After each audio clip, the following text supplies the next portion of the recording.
In the dying days of Basel World, a lot of people were wondering about whether we needed to have trade shows anymore.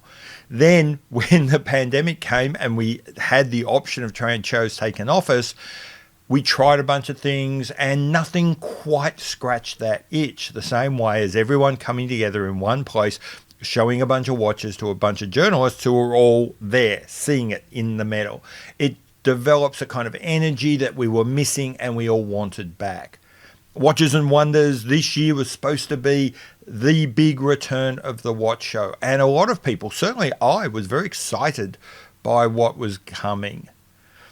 And I don't know about you, am I the only one feeling a little flat?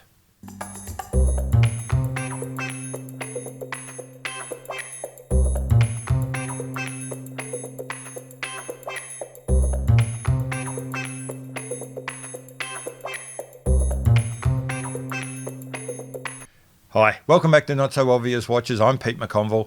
And before I go on, I'm feeling a little flat about Watches and Wonders this year, but that doesn't mean I'm not feeling anything at all. I think one brand, Cartier, has knocked it out of the park and is super exciting, and there's going to be a whole video on that.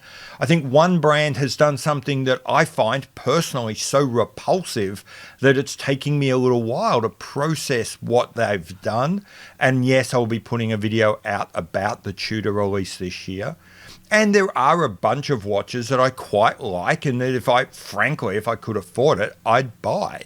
And I'm going to do a video about that. So it's not that there's nothing to talk about. It's just that as a show, as an event, I'm just not feeling it. And I was wondering why that was. I've really got a couple of ideas. The first is perhaps no show was ever going to match up to the expectations we were all having after a couple of years of locked up. On the other hand, you could argue Dubai Watch Week and Geneva Watch Days last year has given us a taster of what could come, has whetted the appetite, has sort of moderated those expectations. So whilst I do accept there's an idea that all of our expectations have been built to the point that perhaps no show was going to meet them all, I'm not really sold that that's much of an answer. I think there is, as I said, I think we have eased into this a little bit more than that.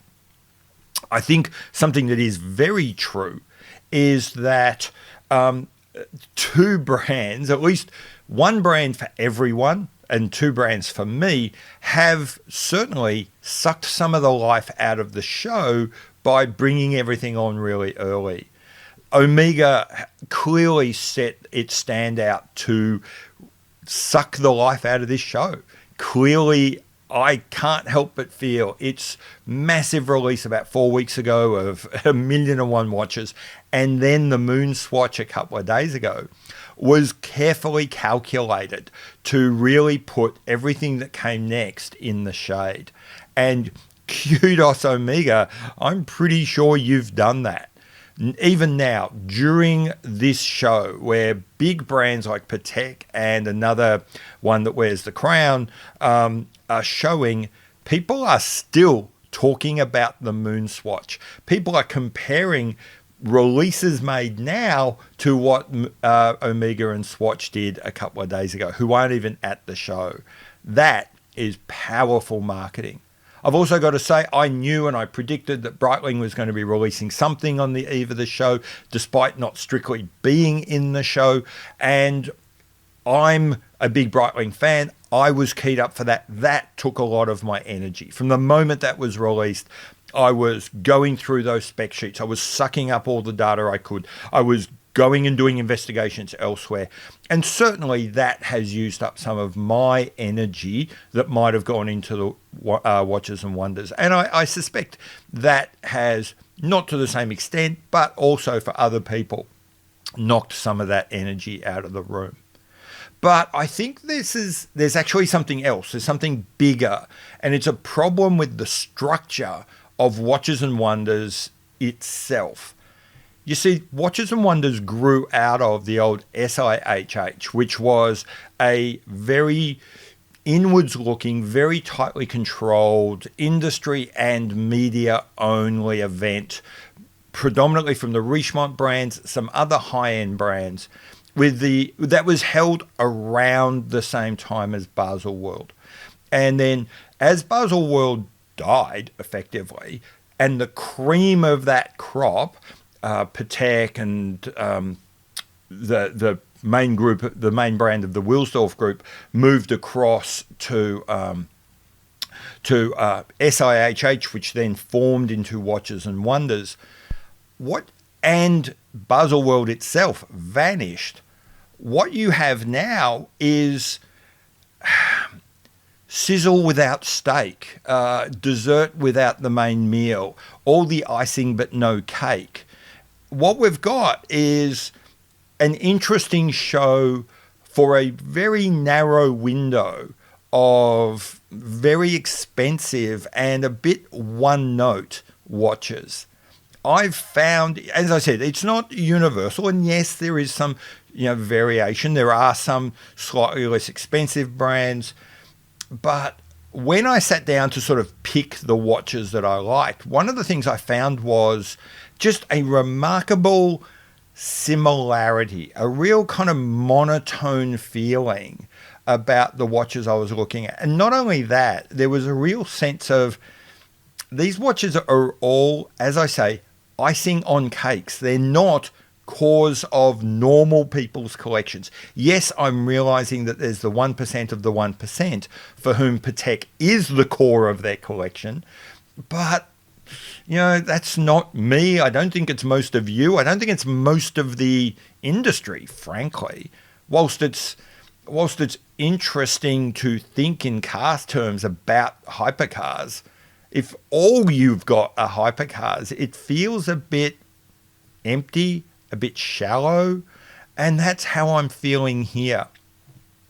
Maybe the idea that brands had of slicing away the sort of mid-level and entry-level luxury, making them go off into their own and concentrating high-end expensive stuff.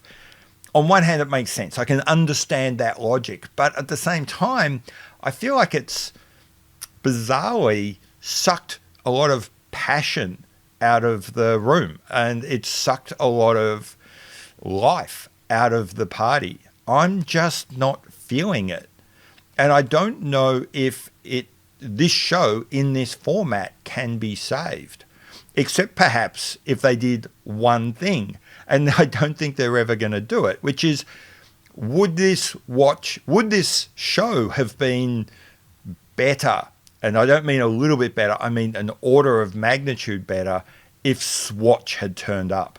And at this show, you had Longines and Mido and Satina and Rado, and that the steak to the sizzle, the cake to the cream. If they'd have been there and given this show some mass amongst the normal, everyday watch collector, maybe the high-end stuff, rather than being diminished, would have actually been enhanced. I don't know. What do you think? Are you loving this show? Do you think I've got rocks in my head? On the other hand, do you not care about any show? Or do you think there's something in what I'm saying? I don't know. Leave it in a comment below. I've been Pete McConville. This has been Not So Obvious Watches. Oh, as I said, there are 3 more videos coming on Watches and Wonders. I'm going to do one on what I think is by far the best release of the show, and that's Cartier's offering. I'm going to do one on who I think is by far the worst release of the show, but also a release which I've found very conflicting, because as a YouTuber it's a great release, but as me personally it's a terrible release, and that is Tudor's. And then I'm going to do another video on the 8 watches that I would personally buy if I was there and I had the money. Anyway, as I said, I've been Pete McConville. I'll see you later. Bye.